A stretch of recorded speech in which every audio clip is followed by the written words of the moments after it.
Right now, as you're watching this, a race is happening that makes the 1960s space race look like a little playground jog. Whilst Elon Musk was dropping predictions at the World Economic Forum like billions of humanoid robots on Earth, babysitting your kids, your granny, etc., a Chinese startup just announced they're sending a humanoid astronaut into the vacuum of space. We're officially entering the space race 2.0. As well as all that, we're breaking down some much needed decrease in price points. Let's dive in.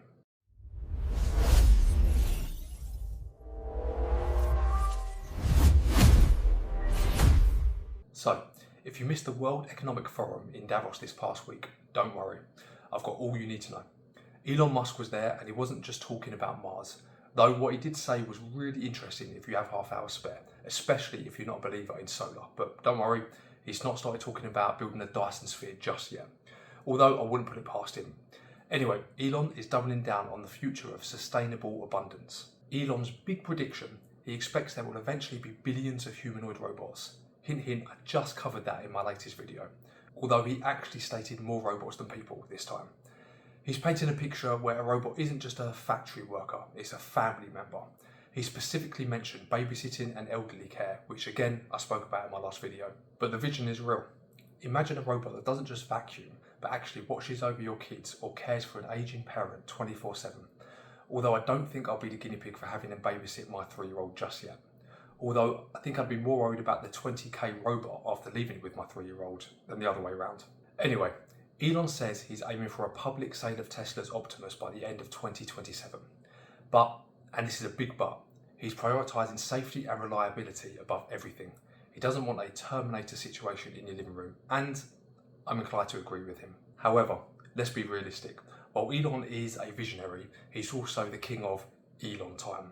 Just this week, in a response on X, he admitted that early production for both the Cybercab and Optimus is going to be, in his words, agonisingly slow. Why? Because almost every single actuator, sensor and joint in Optimus is a world-first design. They can't just buy these parts off a shelf, they have to build the machine that builds the machine. So, while we might see them in Tesla factories this year, don't expect one under your Christmas tree until 2028 at the earliest. But just like with the Model 3s and Ys, production got faster, more efficient and much better quality over the years. And if there's anything that Tesla is talented at, it's scaling and improving mass production. Now, if Tesla is the hype king, Hyundai and Boston Dynamics are the manufacturing monsters. While everyone was looking at Elon, Hyundai's Motor Group market cap just surged past 100 trillion won. That's over $75 billion. And the reason? It's not just their EVs, it's the industrial development of Atlas. New reports just pull back the curtain on the numbers. Right now, it costs between $130,000 to $140,000 to produce a single Atlas robot. That sounds like a lot, right? But Hyundai's goal is to use their automotive scale manufacturing to slash that cost. They're aiming to build 30,000 units a year by 2028. And as per economies of scale, when they reach that number, production costs are analysed to drop to around $35,000. So let's work that out. If an average US factory worker costs a company about $70,000 to $80,000 a year, if Hyundai can get the Atlas price down and have it work 24/7 with zero breaks, the ROI is way under 2 years, assuming breakdowns and maintenance are under control. But here is the big twist of the week. While the West is focused on factories and household chores, China is reaching for the stars. The Chinese firm Engine AI has partnered with Beijing Interstellar human spaceflight technology, Interstellar for short, to launch the PM-1, the world's first humanoid astronaut specifically designed for vacuum and microgravity missions. Think about that versus us big meat bags. No oxygen needed, less radiation shielding, no bone density loss issues, etc. The PM-1 is a compact, highly agile humanoid robot. It first gained global attention in late 2024 and early 2025 for its Iron Man-inspired core and its ability to perform a full forward somersault. The first humanoid to do so apparently. The PM-1 is slated to fly as a passenger/crew member on Interstellar's inaugural crewed mission. The flight is expected to carry more than 20 participants, making the robot a humanoid astronaut alongside China's first group of commercial space tourists. So, whilst we shouldn't ignore NASA's efforts with their Robonaut 2, which was developed in collaboration with General Motors, but sadly retired to the Smithsonian after suffering technical failures aboard the International Space Station, Engine AI and Interstellar seek to demonstrate a more autonomous, untethered humanoid capable of participating in commercial spaceflight and eventually performing extravehicular activities, aka EVAs. Elon has talked about this for a decade. He said that humanoids will be taken to Mars to build the first crewed habitats.